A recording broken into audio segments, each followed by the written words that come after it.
नमस्कार दोस्तों, मैं आज आप लोगों को एक बहुत ही इंटरेस्टिंग जर्नी में लेके जाने वाला हूं, जो कि होने वाली है वर्ल्ड हेरिटेज साइट।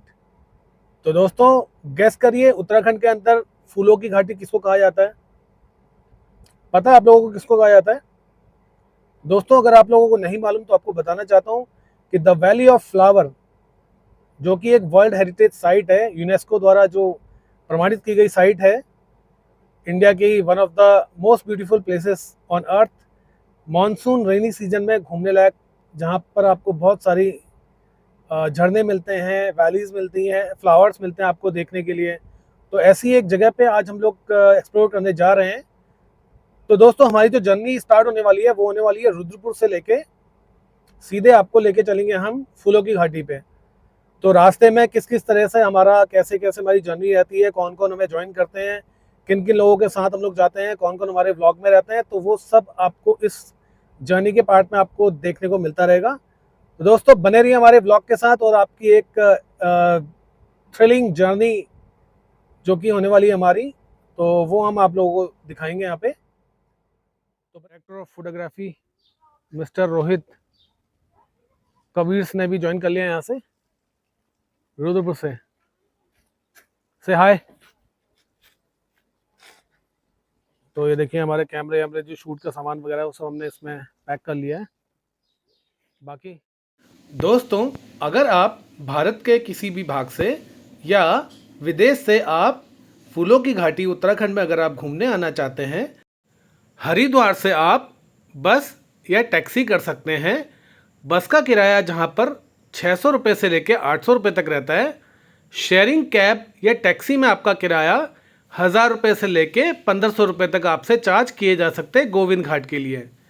तो दोस्तों, हरिद्वार पहुंचकर आपको गोविंद घाट के लिए बस या टैक्सी करनी है, जो कि आपके कम से कम 10 से 12 घंटे का समय लेगी गोविंद घाट पहुंचने के लिए। तो हम लोग अभी यहाँ से रुद्रपुर से करीब 11-12 घंटे का करीब रास्ता है गोविंद घाट तक, जहाँ हमें जाना बाय कार। तो अभी बज रहा है, अरे भाई मत बंद कर दे यार, उसमें वो आ जाएगा, क्या बोलते हैं, कॉपीराइट। तो तो यानी कि अभी हम लोग यहाँ से 4 बजे निकल रहे हैं, तो 4 और 6 10, 6 घंटे में 10 बजेगा, 8 घंटे में 12 बजेंगे और 12 बजेंगे और 4, यानी कि हमें 4 करीब सुबह के 4 बज जाएंगे पहुँचते पहुँचते। तो हम कोशिश ये करेंगे कि जितना हो सकता है अपने टारगेट के नज़दीक से नज़दीक पहुँचने की कोशिश करेंगे, ताकि कल सुबह हमें कम से कम ट्रैवल करना पड़े। 15-20 किलोमीटर का भी अगर रहेगा तो ठीक रहेगा, कोई दिक्कत नहीं है। हम सुबह सुबह गाड़ी से ट्रैवल करके हम पहुँच के फिर वहाँ से अपनी जर्नी स्टार्ट कर सकते हैं। लेकिन हमें किसी भी हाल में सुबह 7 बजे वैली ऑफ फ्लावर के गेट से हमें एंटर कर जाना है बस, क्योंकि हम चाहते हैं कि हमारा जो भी हम ट्रैवल कर रहे हैं, इतना पेन ले रहे हैं, तो हमारा वो फ्रूटफुल रहे, पूरा फ़ायदा हो उसका। तो सुबह 7 बजे हमें एंटर कर जाना है, ताकि हम 5 बजे शाम को वहाँ से वापस आ सकें। रुद्रपुर से काशीपुर होते हुए हम लोग रामनगर से पहाड़ी रास्ता, जो कि गैरसैंण से भिकियासैंण होते हुए कर्णप्रयाग को जाएगा, उस रूट पे हम लोग चलने लगते हैं। कुछ ही देर बाद हमारा हॉल्ट आ जाता है, जहाँ पर हम खाना खाने के लिए रुकते हैं। पहुँच गए यहाँ पे ड्रीम हाउस फैमिली रेस्टोरेंट, प्रकाश खुलबे जी का है ये। ये हम पंत टेंट हाउस, बेताल घाट, नैनीताल हैं। हम लोग कहाँ बेताल घाट में है क्या अभी? चलो कहीं भी हैं हम लोग यार, अभी उनसे पता करते हैं हम लोग कि हम लोग कहाँ पर हैं। तो दोस्तों, हमारा खाना आ चुका है और सबसे पहले यहाँ पे सलाद की दावत उड़ाई जा रही है।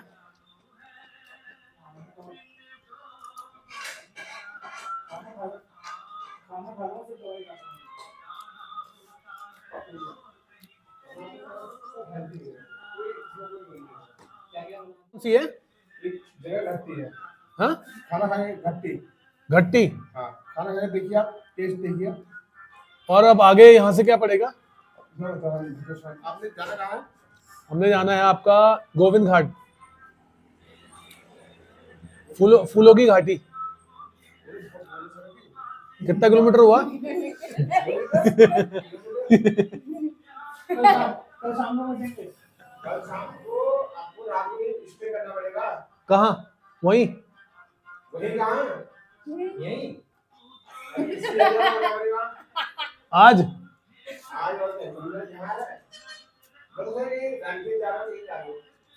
यहाँ से आगे क्या पड़ेगा? रानी के पड़ेगा।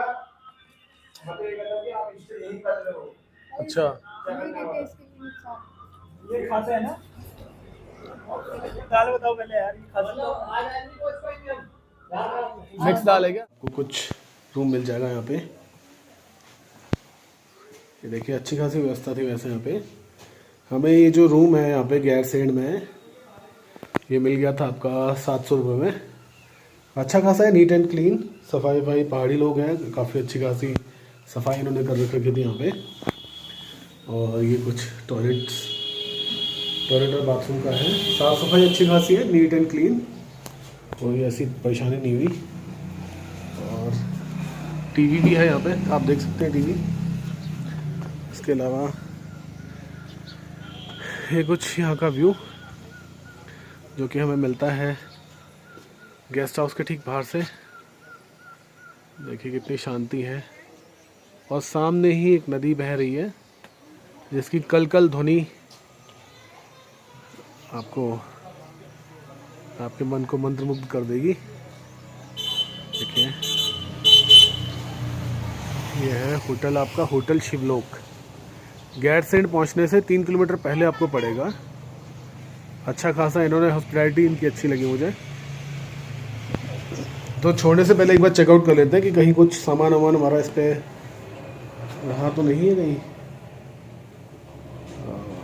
ऐसा तो लग रहा है मुझे कुछ होता होगा।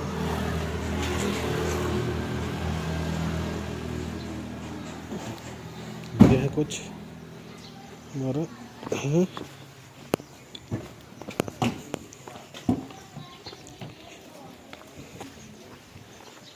ये देखो गाड़ी के क्या हालात हो गए हैं यार, गाड़ी के हाल देखो क्या हो गए हैं, पूरी ऑफ रोडिंग हो गई है इसकी, बहुत ही बुरे हाल हो गए गाड़ी के यार। चलो इसको नहलाएंगे कहीं पे, आप ठीक है, इसको नहलाएंगे कहीं पे। ये है आपका होटल शिवलोक, जहाँ पर हमने कल रात को स्टे किया था। काफ़ी अच्छी साफ़ सफाई और खाना पीना भी बहुत अच्छा यहाँ पे मिलता है। तो आप लोग कभी भी यहाँ पर आएँ तो आप यहाँ पर रुक सकते हैं। तो आपको ये गैरसैंण जाने से 3 किलोमीटर पहले आपको ये पड़ेगा। गैरसैंण पहुँचने से 3 किलोमीटर पहले पड़ेगी आपको ये स्टे। अच्छी प्रॉपर्टी है यहाँ पे, रेट्स भी ठीक है। और ये है कुछ गैरसैंण से कर्णप्रयाग। अब हम अगला स्टॉप लगाएंगे कर्णप्रयाग पे। तो हम लोग पहुंच चुके हैं अभी भराड़ीसैंण विधानसभा के लिए जो रास्ता जाता है वहां पर हम लोग पहुंच चुके हैं। पीछे आप देख सकते हैं, पीछे जो बोर्ड है वो भराड़ीसैंण विधानसभा का बोर्ड है। और देखिए उत्तराखंड विधानसभा यहाँ से 6 किलोमीटर दूर है भराड़ीसैंण। उसके बाद माननीय विधायकगण आवासीय परिसर भी इधर ही है, हेलीपैड भी इधर ही है। और इस रास्ते से हमने जाना है अभी कर्णप्रयाग, जो कि है आपका 38 किलोमीटर। इस रास्ते से हम जाएंगे तो पहुंचेंगे कर्णप्रयाग, जो कि 38 किलोमीटर। और ये कुछ वाइब्स हैं पहाड़ की, देखिए कितनी शांति यहाँ पे, चै चै पौ पौ पौ कुछ नहीं है, हायरन सायरन फायरन इन सब चीज़ों की। और अभी ये जो रेस्टोरेंट है, हम इस रेस्टोरेंट में अभी नाश्ता करने वाले हैं। और सुबह के बजे हैं अभी 9:30 बज चुके हैं। अब क्या है ये? काय के पकौड़े हैं, आलू प्याज और ये चटनी। कैसे हो रहे खाने में? ठंडे ठंडे? तो गर्म क्यों नहीं करवा रहे हो? गैस खत्म हो गई उनकी, वो चूल्हे गैरसैंण से थोड़ा ऊपर कर्णप्रयाग जाने वाले रास्ते पे आपको पड़ेगा। यहाँ पर आपको खाना पीना सबको मिलेगा, पराठे वराठे बढ़िया। क्या नाम है ताजू आपका? गोपाल। गोपाल नेगी गोपाल राणा। अच्छा, तुम क्या कर रहे हो? तुम क्या कर रहे हो? गढ़वाली बोलती होगी ना ये? नहीं, हिंदी बोलती है। अच्छा, गढ़वाली नहीं बोलती? मुझे एक नहीं आती गढ़वाली बोलने को। अच्छा, ऐसा क्यों? ये पहाड़ का कुछ व्यू।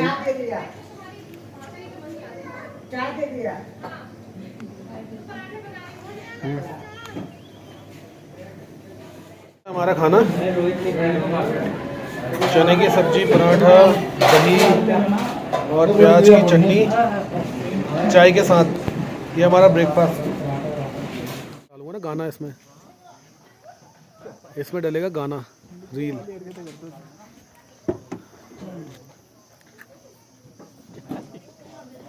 आपको पता होगा कि पहाड़ के मौसम की कुछ खास बात है, कुछ अच्छी बातें हैं, बहुत अच्छी बातें हैं, बहुत सारी अच्छी बातें हैं, जिनमें से एक ये है कि आप देख सकते हैं, मैं आपको दिखाता हूँ अभी पीछे, ये गाढ़ गधेरे और इसमें बहता हुआ पानी, आज चारों तरफ ये हरियाली और बिल्कुल फ्रेश एयर।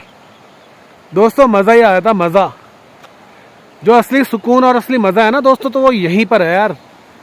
देखो यार क्या खूबसूरती है, नीला आसमान, नीचे हरे हरे पहाड़ और ये कल कल कल कल करते बहता हुआ ये गधेरा। वो देखो पहाड़ की चोटी पे दोस्तों हमें एक बहुत ही खूबसूरत छोटा सा मकान भी दिखा। आप देख सकते हैं पूरे पहाड़ में कहीं पर भी कोई भी मकान अवेलेबल नहीं है, सिर्फ एक ये छोटा सा मकान पहाड़ की चोटी पे आपको बना हुआ दिख रहा होगा। यहाँ पर बिजली, पानी और हर तरीके की गवर्नमेंट की सुविधा, रोड और चलने के लिए रास्ता, ये सारी चीज़ें देखो गवर्नमेंट ने आप यहाँ पर अवेलेबल कराई हुई हैं। पूरे पहाड़ में आपको सिर्फ एक ही मकान दिख रहा होगा, देख सकते हैं आप वीडियो में। ये देखिए मैं ये मेन रोड पे हूँ और मेन रोड से ये देखिए ये मकान, बीच में जाने के लिए पुल भी बनाया होगा गवर्नमेंट ने। तो दोस्तों अगर मैं फूलों की घाटी के इतिहास की अगर मैं बात करूं, तो उत्तराखंड राज्य के चमोली जिले में एक प्रसिद्ध राष्ट्रीय उद्यान है। इसका इतिहास प्राकृतिक सुंदरता और जैव विविधता के कारण अत्यंत महत्वपूर्ण इसको बना देता है। दोस्तों फूलों की घाटी के इतिहास के बारे में अगर मैं बात करूं, तो यहाँ के जो स्थानीय लोग हैं इसे नंदा देवी की भूमि मानते हैं और इसे पवित्र मानते आए हुए हैं। यह क्षेत्र भोटिया जनजातियों और स्थानीय जो पहाड़ी निवासी हैं, जो जिनमें आप दलितों की बात कर सकते हैं और बाहर से आए हुए जो पंडित लोग हैं उनकी बात आप कर सकते हैं। तो वो लोग यहाँ पर काफ़ी टाइम से जो है बसे हुए थे, पुराने टाइम से बसे हुए थे। ये जो वैली है तब प्रकाश में आई जब 1931 में फ्रैंक स्मिथ नामक ब्रिटिश पर्वतारोही और वनस्पति वैज्ञानिक इस घाटी में अपने ट्रैक करने के दौरान वो यहाँ पर पहुँचे। और जब उन्होंने इस ट्रैक में चलते हुए और जब यहाँ की खूबसूरती को वर्णन उन्होंने अपनी एक किताब भी उन्होंने लिखी थी, द वैली ऑफ फ्लावर्स करके, उसमें किया गया है। जब वो यहाँ पहुँचे और जब यहाँ पर उन्होंने कई सारे फूल यहाँ पर लगे हुए देखे, खिले हुए देखे, अपने भारत भ्रमण करने के बाद, अपने देश जाने के बाद उन्होंने एक किताब लिखी द वैली ऑफ फ्लावर्स, जो कि बहुत ही चर्चा में आई और चर्चित हुई वैली ऑफ फ्लावर्स के नाम से, जिसे ऐसे देश दुनिया में सभी लोग जानने लगे कि भारत में एक ऐसी भी फूलों की घाटी है जो कि बहुत ही सुंदर है, बहुत ही आकर्षक है। 1982 में भारतीय सरकार ने इसे राष्ट्रीय उद्यान यानी कि नेशनल पार्क घोषित कर दिया और यूनेस्को ने 2005 में इसे विश्व धरोहर यानी कि वर्ल्ड हेरिटेज साइट का दर्जा भी दिया दोस्तों। तो दोस्तों फूलों की घाटी 3658 मीटर यानी कि 12000 फीट की ऊंचाई पर स्थित है। तो दोस्तों हम लोग आ चुके हैं अब चमोली से हम लोग जा रहे हैं सीधे गोविंद घाट की तरफ। और अभी हम लोग हैं यहाँ पर नेशनल हाईवे जो कि जाता है आपका गोविंद घाट के लिए। वहाँ पर हम लोग खड़े होकर थोड़ा पिक्स वगैरह खिंचवा रहे हैं और रील्स वगैरह बना रहे हैं पहाड़ी गानों में, क्योंकि पहाड़ी गाने यहाँ पे बहुत फेमस हैं। और साथ में हमारे लोग जो हैं कुछ फोटोग्राफी वगैरह भी चल रही है यहाँ पे, और फोटोग्राफी वगैरह चल रही है, गाने वाने गा रहे हैं और रील्स वगैरह बना रहे हैं यहाँ पे। कुछ लोगों की फरमाइश भी ऐसी आई है कि रील्स आप लोग बनाएंगे हमारे गानों पे, तो दोस्तों घाट बनारस गाना सर्च करिए यूट्यूब पे और उस पर रील्स बनाइए ज़्यादा से ज़्यादा, ठीक है, ज़्यादा से ज़्यादा रील्स बनाइए इस गाने पे दोस्तों। तो दोस्तों हम लोगों ने अभी लंच किया था, आपका कहाँ पे किया था लंच हमने यार? लंच किया नहीं हमने खाना ब्रेकफास्ट करा है गैरसैंड में। गैरसैंड में, सॉरी हम लोगों ने गैरसैंड में हम लोगों ने ब्रेकफास्ट किया था। और ब्रेकफास्ट करने के बाद हम लोगों ने फिर कुछ फ्रूट्स वगैरह खरीदे थे। जब हम लोग कर्णप्रयाग में पहुंचे और कर्णप्रयाग के बाद हम लोगों ने कुछ फ्रूट्स चमोली में भी खाए। चमोली भी बहुत खूबसूरत जगह है दोस्तों, अगर आप घूमना चाहते हैं तो चमोली भी आ सकते हैं, लेकिन हमारे पास आज वक्त की कमी होने की वजह से हम लोगों को पहुंचना है सीधे गोविंद घाट, जो कि हमें कम से कम 3 से 4 बजे के आसपास पहुंचना था, बट शायद हम लोग लेट हो जाएंगे अभी। तो देखते हैं अभी आगे की जर्नी कैसी रहती है। बाकी पीछे देखिए जो ये माउंटेन है, कितना खूबसूरत माउंटेन है और हरियाली और नीला आसमान और उस पर ये हरे भरे पहाड़। दोस्तों क्या आपको महसूस होता है, क्या आपको फील होता है इन पहाड़ों को देख के, इस नीले नीले आसमान को देख के आपको क्या फील होता है बताइए मुझे तो सिर्फ एक ही बात याद आती है, या मुझे एक ही बात फील होती है कि हुस्न पहाड़ों का क्या कहना के 12 महीने यहाँ मौसम जाड़ों का। तो दोस्तों बने रहिए हमारे ब्लॉग के साथ, आपको आगे का टूर दिखाते हैं, एडवेंचर जर्नी हमारी कैसे रहने वाली है। तो दोस्तों हमें दूसरे दिन के पहुंचते पहुंचते हमें 5 बज गए थे और 2 बजे के बाद फूलों की घाटी या हेमकुंड साहिब की यात्रा करने के लिए पुलिस वाले नीचे आपको गोविंद घाट पे ही रोक देंगे। तो यहाँ पर आपको कई सारे होटल्स, कई सारे गेस्ट हाउस और गुरुद्वारा यहाँ पे आपको एक जगह मिल जाएगी जहाँ पर आप अपना विश्राम कर सकते हैं। तो इसी तरह हमारा डे 1 खत्म हुआ। तो फ्रेंड्स मेरी जो जर्नी रही है वो मैं आपको थोड़ा सा शॉर्ट में आपको बता देता हूँ कि मैंने क्या क्या प्रॉब्लम्स यहाँ पे फेस की या मुझे क्या परेशानियाँ या दिक्कतें हुई, क्योंकि मैं यहाँ पर पहली बार आया था, पहली बार मैं इस ट्रिप में मैं आया था, तो इसलिए मुझे जो प्रॉब्लम्स हुई वो मैं थोड़ा सा आपको बताना चाह रहा हूँ, जिससे कि जो भी यहाँ पे श्रद्धालु या जो भी फूलों की घाटी का ट्रैक करना आना चाह रहे हैं उनको ये दिक्कतें या परेशानियाँ ना हो।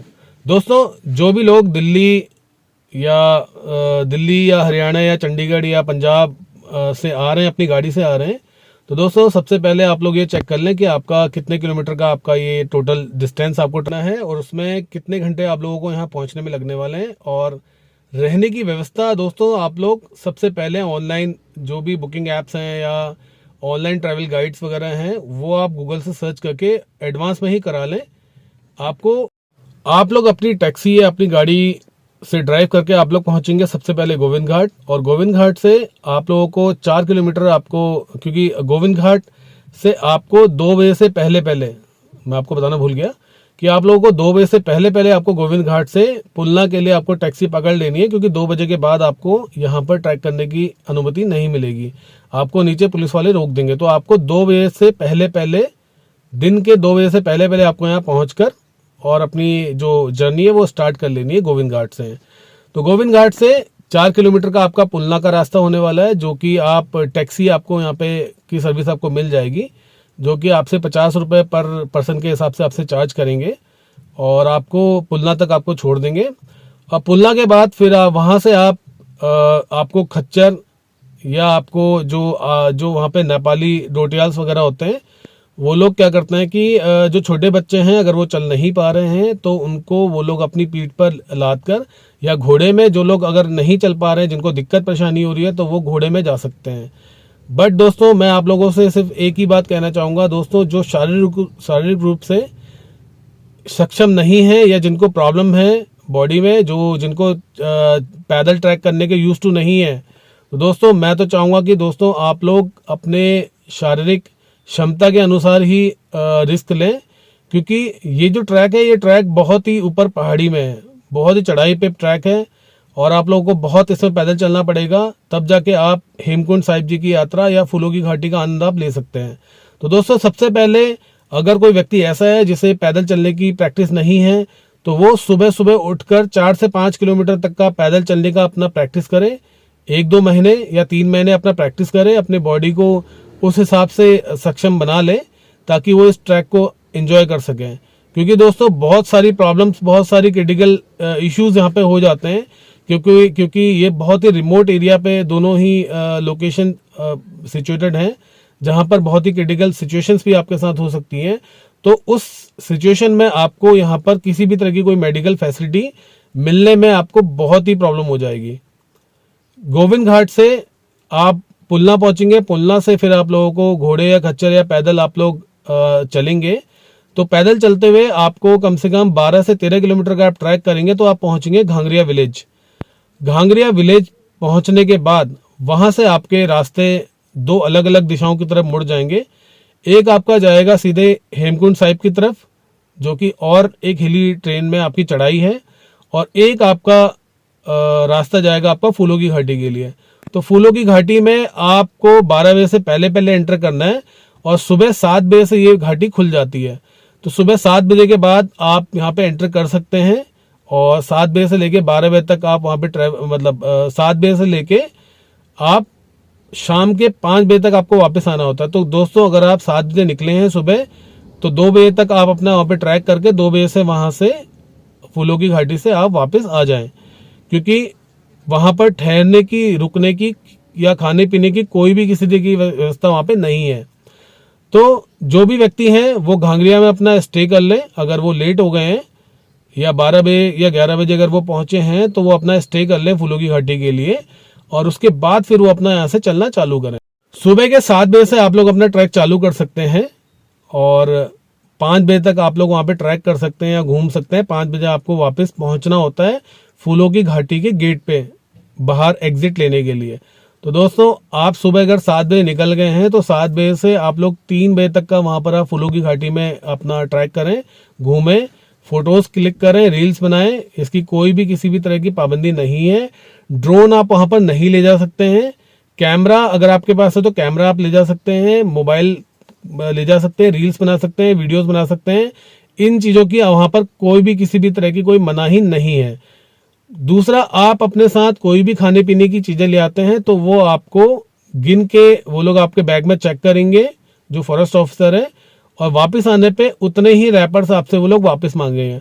अगर आप उनमें से कोई भी रैपर या कोई भी चीज अगर आप प्रोड्यूस कराने में अगर असमर्थ रहते हैं तो 500 रुपए पर पैकेट के हिसाब से आपसे वहां पे दंड भी लिया जाता है, यानी कि पेनल्टी भी आपसे ली जाती है। तो दोस्तों क्योंकि प्राकृतिक वन्य जीव अभयारण्य है और फूलों की घाटी है और फॉरेस्ट रिजर्व बायोस्फीयर भी है, तो इसलिए इसको स्वच्छ रखना वो हम सभी भारतवासियों का कर्तव्य है, ताकि यहाँ पे देश दुनिया के लोग आकर घूमें फिरें और हमारे देश को, हमारे उत्तराखंड राज्य को फायदा पहुंचे।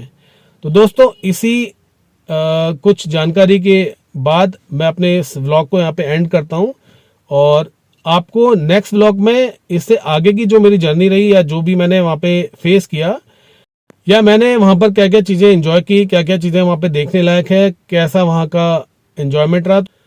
तो दोस्तों मिलते हैं अब अगले व्लॉग में, सेकंड व्लॉग में, जो कि फूलों की घाटी का ट्रैक पूरा का पूरा उसमें मैं एक्सप्लेन करने वाला हूँ दोस्तों। तो मिलते हैं आपसे नेक्स्ट व्लॉग में। तब तक के लिए दोस्तों मेरे इस चैनल को सब्सक्राइब कर दें, लाइक कर दें और शेयर कर दें, ताकि ये महत्वपूर्ण जानकारी सब लोगों तक पहुंचे दोस्तों। Thank you so much. Bye bye.